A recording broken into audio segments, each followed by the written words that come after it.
Hello friends, मेरा नाम है प्रणव पाठक और मैं आप लोगों का स्वागत करता हूं अपने चैनल मैथमेटिक्स विद प्रणव में। हम लोग नंबर सिस्टम पढ़ रहे हैं यहाँ पर।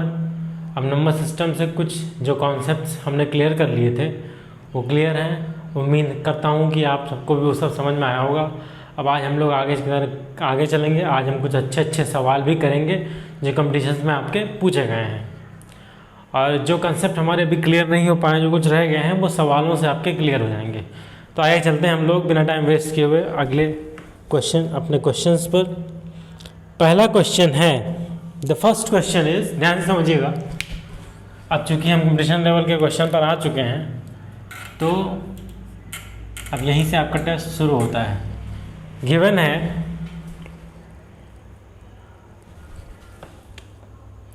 49 की पावर 15, 49 की पावर 15 माइनस 1 किससे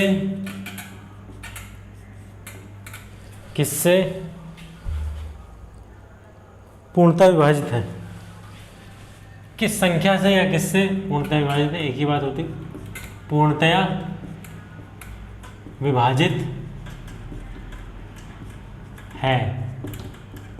ऑप्शंस आपको गिवन है। ऑप्शंस क्या क्या गिवन है? 50, 51, 29 और 8।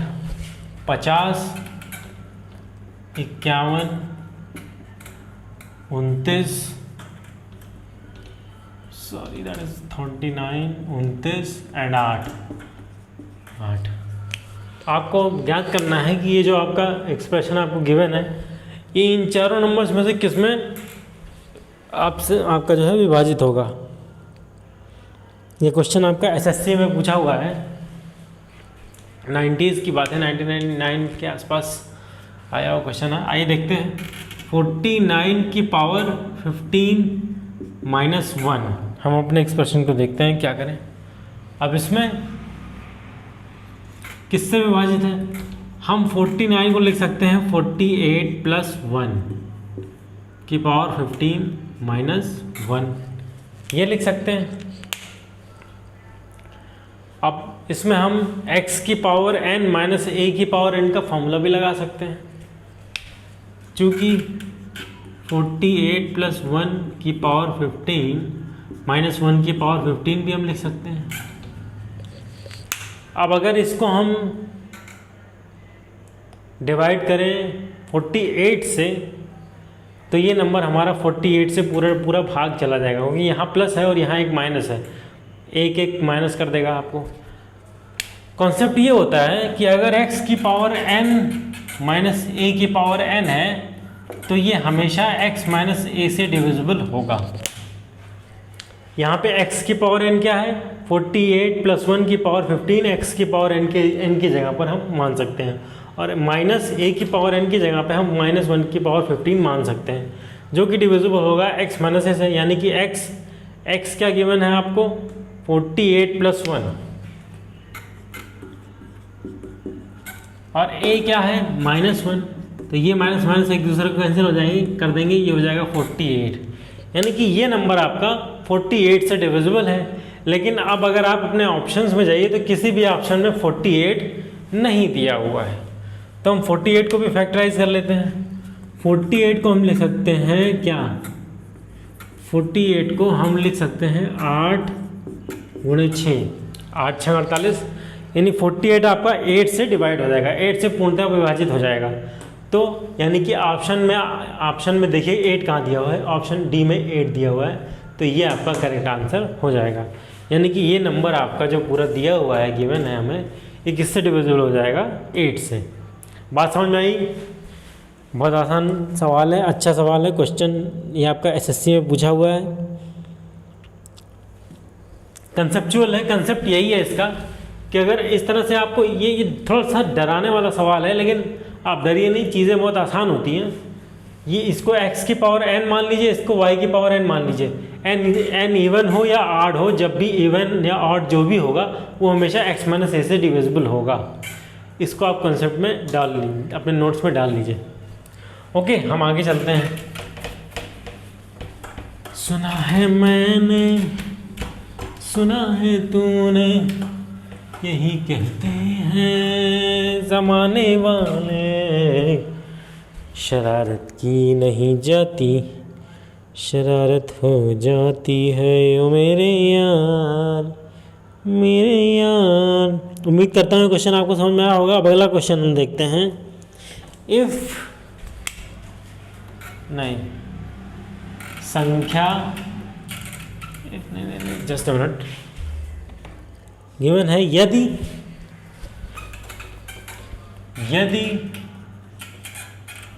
54 32 एस्ट्रिक 9 यही है 7 है, सॉरी 9 से विभाज्य हो, यहाँ पे 7 है, 9 से विभाज्य हो, 9 से विभाज्य हो, यदि यह संख्या 9 से विभाजित है तो एस्ट्रिक के स्थान पर क्या आएगा? तो एस्ट्रिक का मान या स्टार जिसे भी कहते हैं हम, का मान ज्ञात कीजिए। क्वेश्चन आपका पूछा गया है एसएससी 99 में क्वेश्चन आपका एसएससी में पूछा गया है। यदि ये सवाल आपको अब हम अच्छे सवालों की ओर चल रहे हैं। अब अच्छे सवाल हम करेंगे, मैं आपको रोज़ करवाऊंगा जब तक नंबर सिस्टम के अच्छे सवाल ओवर नहीं हो जाते। तो गिवन है 9 से विभाज्य है तो एस्ट्रिक का मान याद कीजिए। अब 9 से भाज्यता की कंडीशन मैंने आपको बताई है, वो क्या होती है? वो कंडीशन होती है कि अगर संख्या के अंकों का योग 9 से कट जाए तो संख्या 9 से कट जाएगी। तो संख्या हमें क्या दी हुई है? 54 32 7। इसके संख्या के अंकों को जोड़िए 5 + 4 + 3 + 2 प्लस एस्ट्रिक प्लस 7 डिवाइड करिए 9 से, ये हो जाएगी 5 + 4 9, 9 + 3 12, 12 2 14, 14 7 21 plus asterisk is equal to divide by 9। अब अगर ये संख्या 9 से कट जाती है तो इसका मतलब एस्ट्रिक का हमें कोई ऐसा मान चूज़ करना है जो जिसमें 21 जोड़ने पर वो संख्या 9 से कट जाए। अगर हम 1 रखते हैं एस्ट्रिक की जगह पे तो 21 1 22 9 से नहीं कटेगा। 2 रखते हैं तो भी 23, वो भी 9 से नहीं कटेगा। लेकिन अगर हम एस्ट्रिक की जगह पे 6 रखते हैं, ठीक से बना देता हूँ वैसे, एस्ट्रिक की जगह पे अगर हम 6 रखते हैं 21 + 6 डिवाइड बाई 9 तो ये हो जाएगा 27 और 27 9 से पूरी भाग चली जाएगी, यानी कि 27 संख्या 9 से कट जाएगी। तो यहाँ पे एस्ट्रिक का मान अगर हम 6 रख देते हैं तो ये संख्या 9 से विभाजित हो जाएगी। इसका मतलब यह हुआ कि यहाँ पे एस्ट्रिक का मान कितना है? 6 है। तो ये क्वेश्चन आपका 99 में पूछा गया था। क्वेश्चन अच्छा क्वेश्चन है, विभाज्यता पर आधारित है। हम धीरे धीरे आगे चलेंगे 90 से फिर 221 तक 2021 तक के क्वेश्चंस को धीरे धीरे हम लोग पहुँचेंगे वहाँ तक। पहले 99 के लेवल से मैंने उठाया है ये क्वेश्चन, उम्मीद करता हूँ आपको समझ में आ गया होगा। अच्छा क्वेश्चन है, नहीं समझ में आया तो एक बार आप बैक जाके क्वेश्चन को फिर से समझ सकते हैं। विभाज्यता की कंडीशन पर आधारित क्वेश्चन है, बहुत आसान क्वेश्चन है, मेरी समझ से आपको समझ में आना चाहिए। अगला क्वेश्चन है, एक कक्षा में क्वेश्चन है, एक कक्षा में क्या छात्रों, एक कक्षा में छात्रों का 3/5 लड़कियां हैं। छात्रों का 3/5 लड़कियां हैं। तो फिर क्या कह रहा है ये आगे? तथा शेष लड़के हैं, तथा शेष लड़के हैं, शेष लड़के हैं। फिर यदि लड़कियों का 2/9 और यदि लड़कियों का 2/9, यदि लड़कियों का 2/9 और लड़कों का लड़कों का 1/4, लड़कों का 1/4 छात्र, एक लड़कों का 1/4 छात्र अनुपस्थित हैं। लड़कों का 1/4 अनुपस्थित हैं,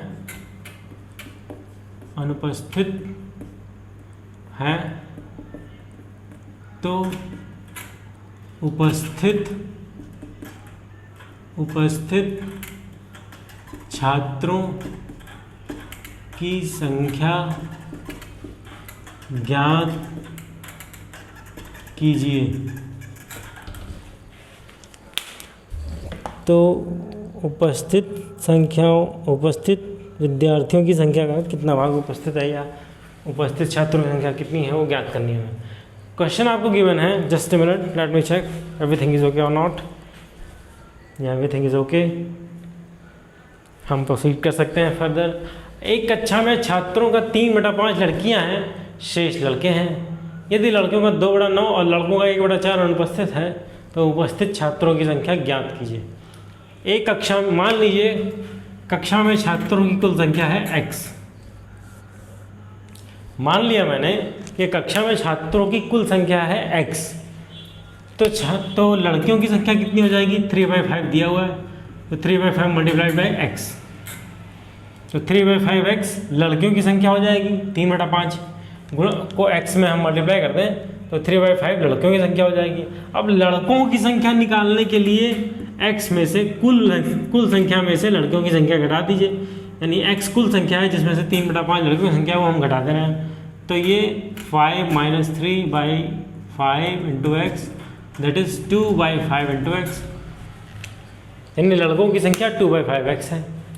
अब यदि लड़कियों का 2/9 और लड़कों का 1/4 अनुपस्थित है, लड़कियां कुल कितनी हैं, 3/5x, इनका 2/9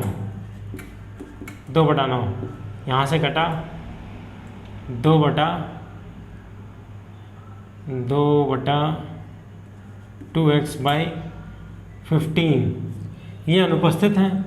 और लड़के कितने हैं, लड़के हैं 2/5x, इनका 1/4, यहाँ से कैंसिल, यहाँ से x/10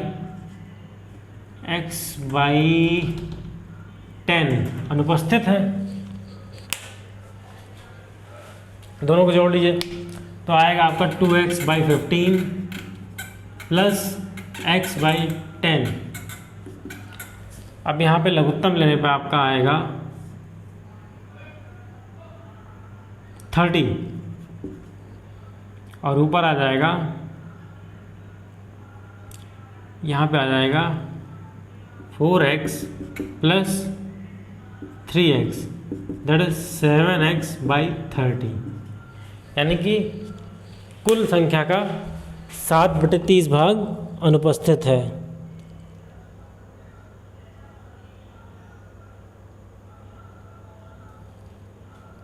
मैंने कुछ गलती तो नहीं की है।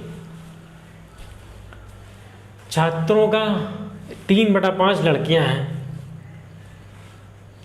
कुल छात्रों की संख्या अगर x मानते हैं, 3/5 लड़कियां हैं और इसमें से इतना निकाल लें तो बाकी लड़के हैं, यानी 2/5 लड़के हैं। अब लड़कियों का 2/9, 3/9 लड़कियां हैं, उनका 2/9, 2x/15, और लड़के 2/5 हैं तो उनका 1/4, 2/5 इंटू 1/4, तो 1/15 x/10, सही है। तो ये इतने छात्र अनुपस्थित हैं, सॉरी, हाँ वो इतने छात्र अनुपस्थित हैं, हमें उपस्थित छात्रों की संख्या निकालनी है। तो उपस्थित, तभी तो गड़बड़ हो रहा है, सवाल सही है। तो उपस्थित छात्रों की संख्या, इसे x में से घटा दीजिए, x - 7x/30, यहाँ से 30 ऊपर जाएगा तो 30 - 7x/30, that is your 23x/30, यानी कि छात्रों की संख्या तो हम नहीं निकाल सकते क्योंकि x का मान हमें पता नहीं है, तो उसको हम रेशियो में कन्वर्ट करके दे रहे हैं जो कि 23x/30 है। और ऐसा ही कुछ आपके सवाल के जवाब में भी आ रहा है। तो आगे हम बहुत डिटेल में नहीं जाएंगे। ये क्वेश्चन आपका SSC 99 में पूछा गया क्वेश्चन है। क्वेश्चन कोई का खास टफ क्वेश्चन नहीं था, कंसेप्चुअल क्वेश्चन अच्छा है और आपको थोड़ा सा अपना दिमाग यूज़ करना है, क्वेश्चन सॉल्व हो जाएगा। सुना है मैंने, सुना है तूने, यही कहते हैं ज़माने वाले, मोहब्बत की नहीं जाती, मोहब्बत हो जाती है मेरे यार, ओ मेरे यार। आगे बढ़ते हैं अपने अगले सवाल की ओर, जो कि है एक व्यक्ति अपनी आय का 1/4 भाग भोजन पर। क्वेश्चन है एक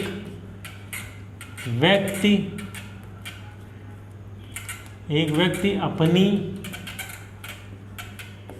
आय का 1/4 भाग भोजन पर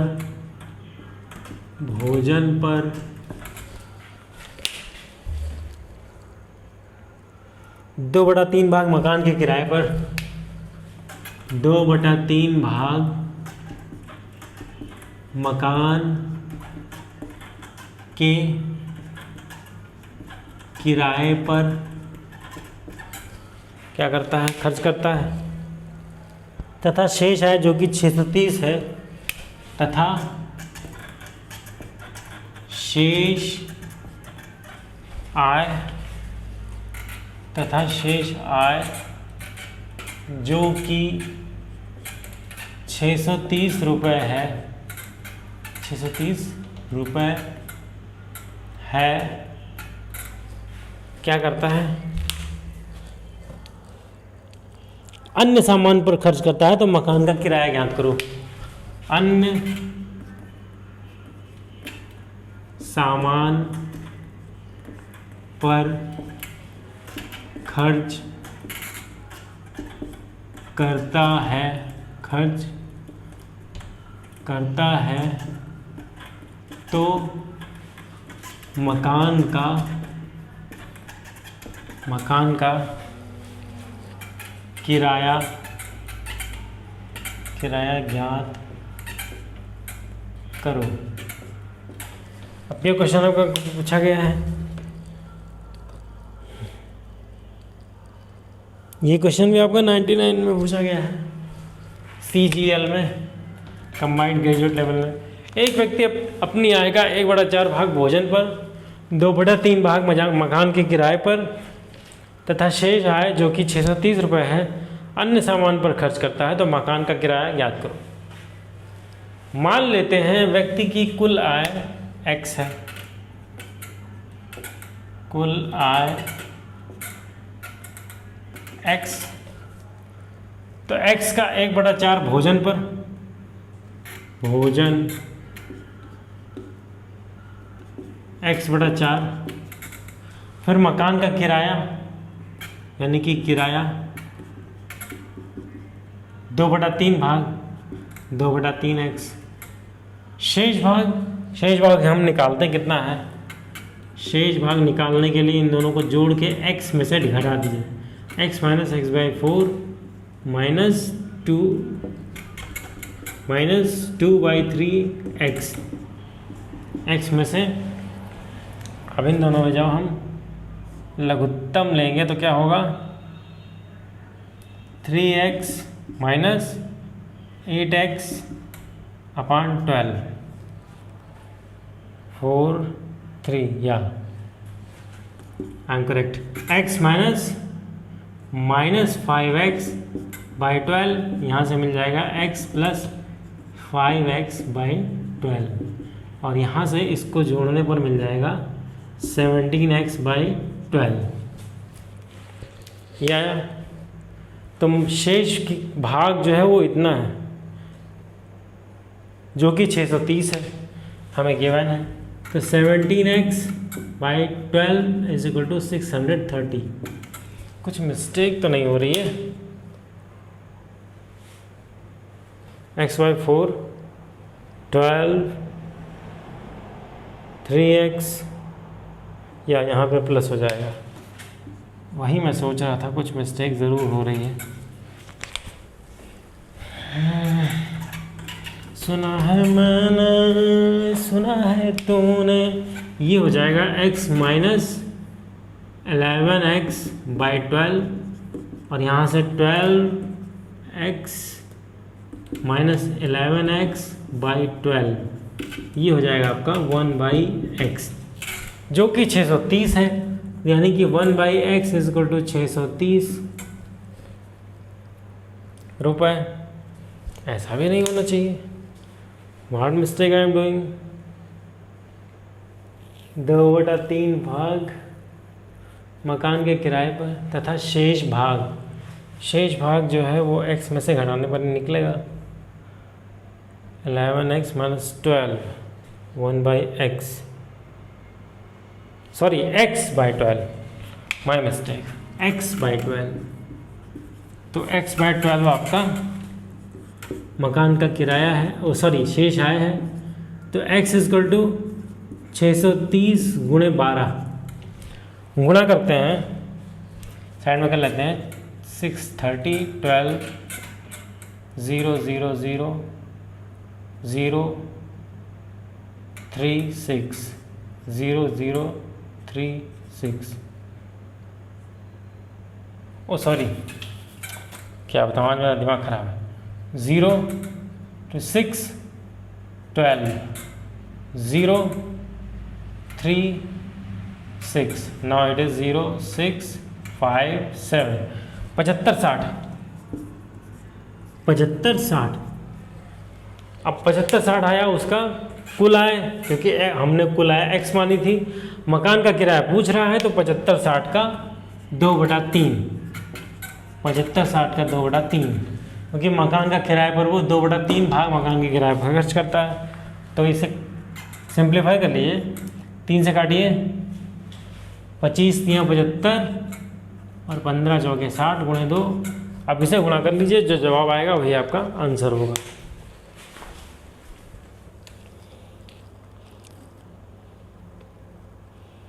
तो अपने दिल की जवां धड़कनों को गिन के बता, मेरी तरह तेरा दिल बेकरार है कि नहीं, दबा दबा सा सही दिल में प्यार है कि नहीं, झुकी झुकी सी नज़र। आइए अगले क्वेश्चन की ओर चलते हैं। कह रहा है, अगला क्वेश्चन थोड़ा सा आपको डराने वाला है। 264 की पावर 102 प्लस 264 की पावर 103, ये गिवन है। क्वेश्चन 99 में पूछा गया है इकाई का अंक निकालना है। इसमें इकाई का अंक क्या होता है? इकाई का अंक का कंसेप्ट मैं आपको समझाना भूल गया था। मैं इकाई का अंक, आइए इसे समझने की कोशिश करते हैं। इकाई का अंक क्या है? क्वेश्चन आपको गिवन है 264 की पावर 102 प्लस 264 की पावर 103। इकाई का अंक कैसे निकलेगा भाई? इजी है।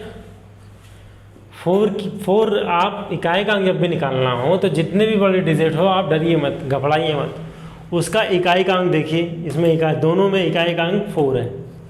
4 को ले लीजिए और पावर 1/102 है, तो 102 को पहले 4 से डिवाइड करेंगे तो रिमाइंडर आपका बचेगा 2। 4 25 संयम 100, 2 बचा, रिमाइंडर 2 आया। और यहाँ 103 है तो 103 को 4 से काटिए तो रिमाइंडर आपका 3 आएगा, 3 बचेगा। यानी कि यहाँ पे 4 की पावर 2 और यहाँ पे 4 की पावर 3 आएगा लास्ट में। 4 की पावर 2 यानी 4 इंटू 4 तो 4 चौक 16, और यहाँ पे 4 की पावर 3 यानी 4 इंटू 4 इंटू 4 16 इंटू 4 64। इसमें इकाई 4, इसमें इकाई 6। अब इन दोनों को ऐड कर लीजिए तो 6 + 4 दैट इज 10। अब इसमें जो इकाई का अंक आया है वो 0, वही आपका फाइनल इकाई का अंक होगा। बात नहीं समझ में, फिर से समझा देता हूँ। 264 की पावर इतना है और 264 की पावर 103 है। इसमें इकाई का अंक हमें निकालना है। तो पहले 102 को 4 से डिवाइड करेंगे तो रिमाइंडर 2 बचेगा। 103 को 4 से डिवाइड करेंगे, रिमाइंडर 3 बचेगा। और फिर क्या करेंगे, अगले स्टेप में जो रिमाइंडर बच रहा है उसे 4 की पावर में ले जाएंगे। यहाँ 4 की पावर 2, 4 की पावर 3। फिर इसे सॉल्व करेंगे तो आया 16 और यहाँ पे आया 64। अब इन दोनों में जो इकाई का अंक आया है वही जोड़ दीजिए, और जोड़ने के बाद जो संख्या मिले उसमें जो इकाई का अंक आएगा वही आपकी इस संख्या का इकाई का अंक होगा। और जोड़ने पर आपका 10 आ रहा है। 10 का इकाई का अंक चूँकि 0 है, इसलिए इस नंबर का इकाई का अंक आपका 0 हो जाएगा। ओके, बात समझ में आई? आगे चलें। ये दुआ है मेरी रब से, तुझे आशिकों में सबसे मेरी आशिकी पसंद आए, मेरी आशिकी पसंद आए। आगे चलते हैं। अगला क्वेश्चन अच्छा है, ये भी 99 में पूछा गया है, SSC में ही क्वेश्चन है। यदि किन्हीं तीन क्रमागत यदि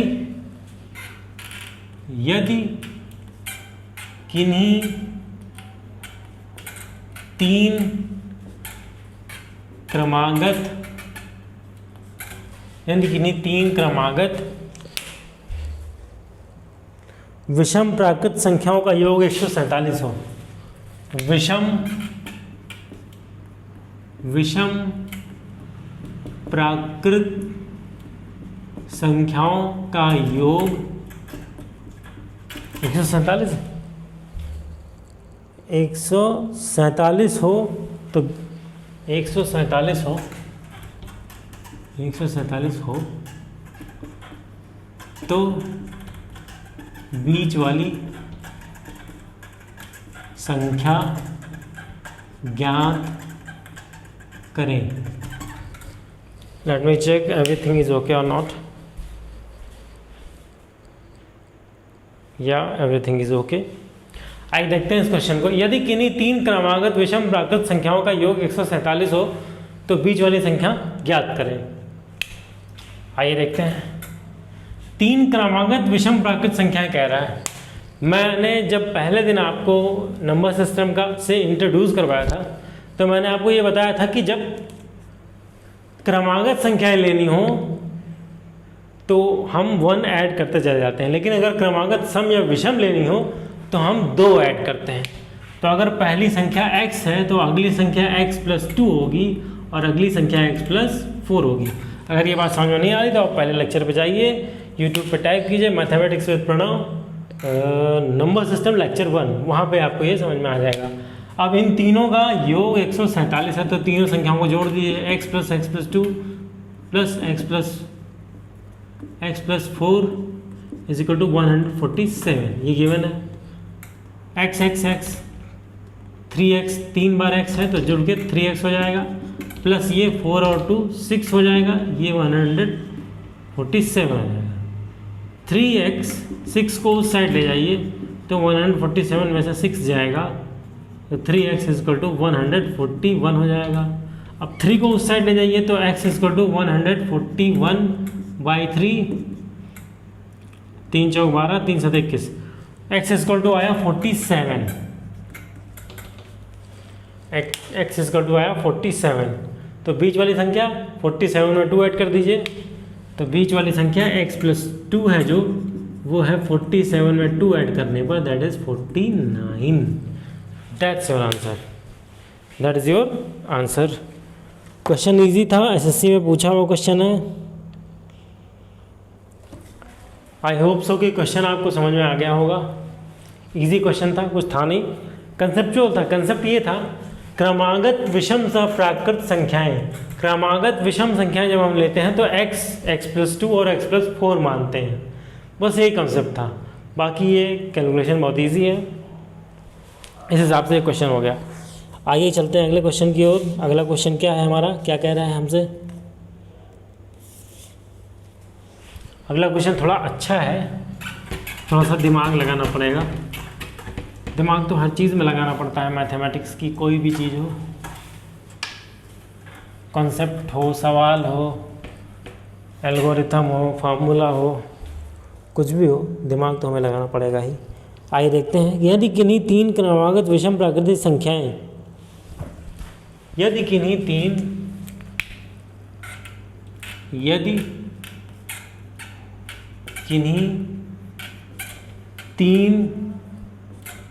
विषम प्राकृत संख्याएं, यदि किन्हीं तीन विषम प्राकृत संख्याएं जो 3 से विभाजित हैं का योग 63 है, जो 3 से विभाजित है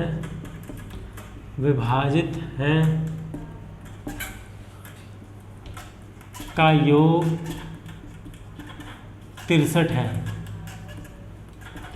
63 है, नॉट है 63 है। तो उसमें सबसे बड़ी संख्या क्या है, तो सबसे बड़ी संख्या ज्ञात करें या क्या है, एक ही बात है, ज्ञात करें।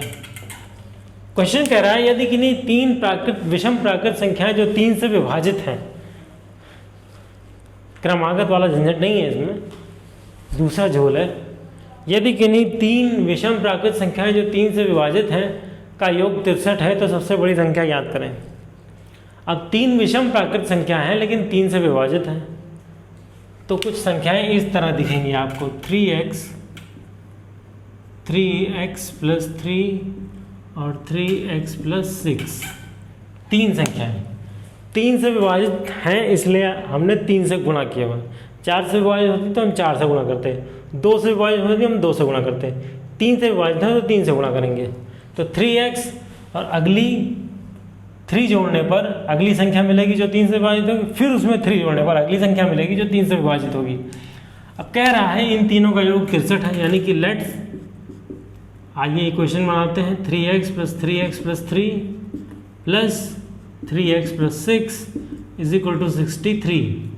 यहाँ से 3x दैट इज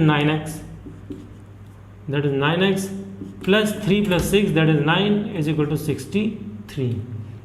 9x = 63 - 9 यानी कि 9x = 54, और यहाँ से x 54/9 = 6। x आया 6। अब सबसे बड़ी संख्या ये है, तो सबसे बड़ी संख्या 3x + 6 यानी कि 3 × 6 + 6 क्षेत्र 18 × 6 24, सबसे बड़ी संख्या आपकी 24 है।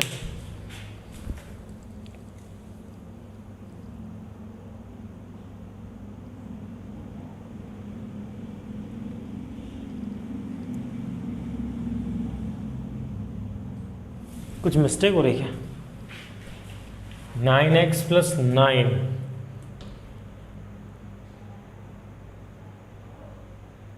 9 इधर ले गए 54, 9 × 6 = 54, x 54 आया, 6 × 18, 18 × 3 = 24, 24 × 3 = 24, 6 क्षेत्र 18 × 6 24 नहीं,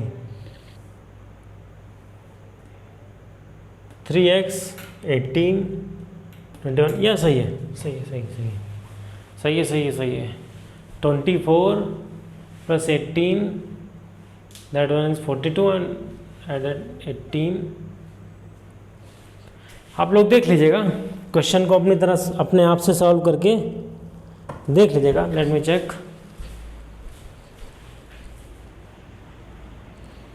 क्वेश्चन को सॉल्व करके अपनी तरफ से आप लोग देख लीजिएगा। अगले क्वेश्चन की ओर चलें।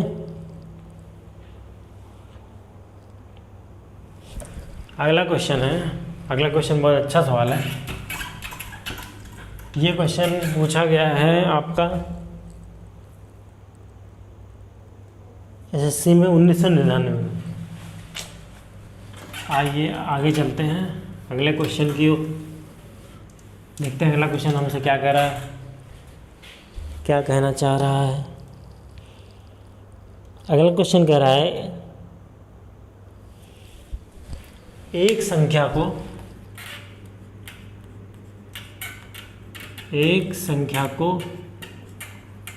2 से गुणा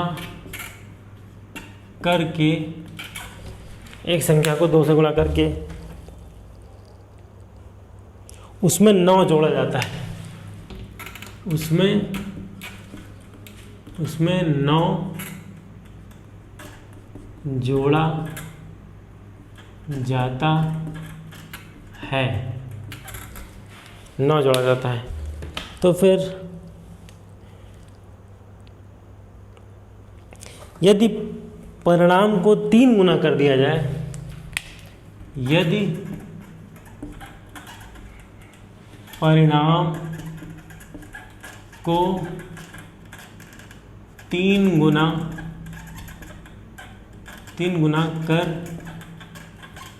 कर दिया जाए,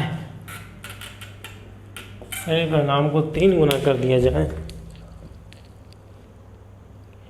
तो वह संख्या 75 के बराबर हो जाती है। तो संख्या है तो वह संख्या 75 हो जाती है। 75 हो जाती है। संख्या ज्ञात करें। आइए संख्या निकालते हैं। कह रहा है एक संख्या को 2 से गुणा करने पर उसमें 9 जोड़ा जाता तथा एक संख्या को 2 से गुणा करके उसमें 9 जोड़ा जाता है। यदि परिणाम को 3 गुना कर दिया जाए तो संख्या 75 हो जाती है। संख्या क्या करें। मान लीजिए संख्या x है, माना संख्या x है। x को 2 से गुणा किया तो 2x आया, फिर उसमें 9 जोड़ा गया तो 2x + 9 आया। अब परिणाम को 3 गुना कर दिया गया, यानी इस पूरे को 3 गुना कर दिया जाए तो परिणाम 75 आता है। तो संख्या निकालनी है। ये क्वेश्चन बन गया। कह रहा है एक संख्या को 2 से गुणा करके, संख्या अगर x है तो उसका 2 गुना 2x होगा, उसमें 9 जोड़ा जाता है। 9 जोड़ा जाता है तो 2x में 9 जोड़ दीजिए तो 2x + 9 हो जाएगा। यदि परिणाम को 3 गुना कर दिया जाए, जो रिजल्ट है यानी कि 2x + 9, इसको 3 गुना कर दिया जाए, यानी इस पूरे को 3 से गुणा कर दिया जाए एक बार फिर, तो वह संख्या 75 हो जाती है। संख्या ज्ञात करें। ये बना क्वेश्चन। अब आइए इसे सॉल्व करते हैं। ये 3 75 को काट देगा, कितना आएगा 25 आएगा। तो 2x + 9 = 25। 9 को उस साइड ले जाइए तो x = 25 - 9। 2x = 25 - 9 that is 16। x = 16/2 that is 8। तो वो संख्या है 8। संख्या 8 है।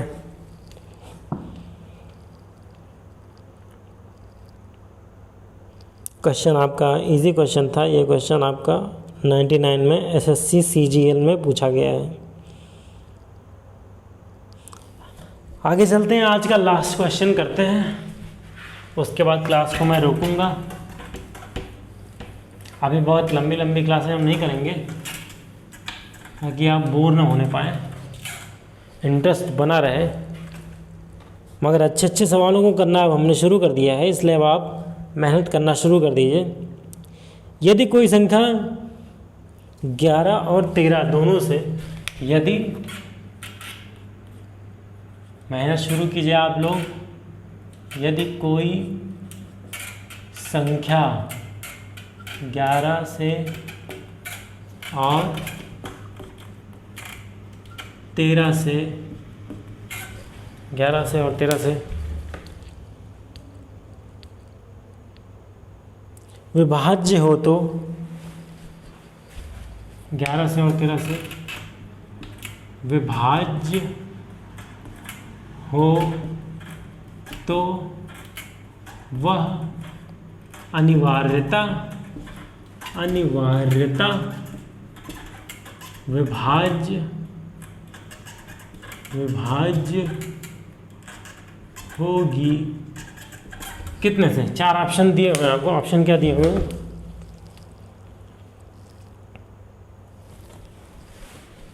ऑप्शन दिए हुए हैं ए 11 + 13, बी 13 - 11 और सी दिया हुआ है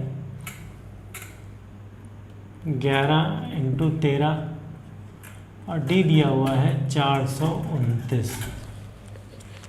अब आपको बताना है अगर कोई संख्या 11 से भी विभाज्य हो और 13 से भी विभाज्य हो तो वह संख्या अनिवार्यता विभाज्य इन सब में से किससे होगी। कोई संख्या अगर 11 से भी कट रही है और 13 से भी कट रही है तो इसका मतलब उस संख्या के गुणन में उस संख्या में 11 और 13 दोनों आ रहे हैं और गुणे में आ रहे हैं। नहीं बात समझ में आ रही? अगर कोई संख्या 11 से और 13 से दोनों से कट रही है तो इसके मतलब ये हुआ कि 11 और 13 उस संख्या के गुणनखंड हैं। यानी 11 से भी वह संख्या पूरी तरह कट जाएगी और 13 से भी वो संख्या पूरी तरह कट जाएगी। 11 और 13 उस संख्या के गुणनखंड हैं, फैक्टर्स हैं। इसका मतलब वो संख्या अगर हम लिखते हैं तो उसमें 11 भी आता है और 13 भी आता है, लेकिन कैसे आता है? गुणा करके, गुणे में आता है। यानी 11 × 13 उस संख्या में आता है। तो यानी कि इसका मतलब ये हुआ कि वो संख्या 11 × 13 से विभाज्य अनिवार्यता होगी। 11 + 13 से कोई तुक नहीं बनता, ये 24 आ जाएगा। तो 24 से तो वो संख्या विभाज्य हो या ना हो ये तो संख्या पर डिपेंड करता है। 13 से 11 माइनस कर देंगे आप तो उस केस में भी यही बात होगी। 2 बचेगा, 2 से वो संख्या विभाजित होती है या नहीं ये संख्या पर निर्भर करता है। लेकिन अगर 11 × 13 से हम उस संख्या को विभाजित करते हैं तो वो संख्या डेफिनेटली 11 × 13 से आपकी विभाजित हो जाएगी। 429 का कोई मतलब नहीं। ये तो आपको ऑप्शन दिया है फालतू, तो आपका सी ऑप्शन सही होगा। और क्वेश्चन करें या क्लास को रोका जाए यहीं पे? मैं समझता हूँ आज की क्लास को यहीं रोका जाना चाहिए। तब तक के लिए बाय बाय, कल मिलेंगे। Good night.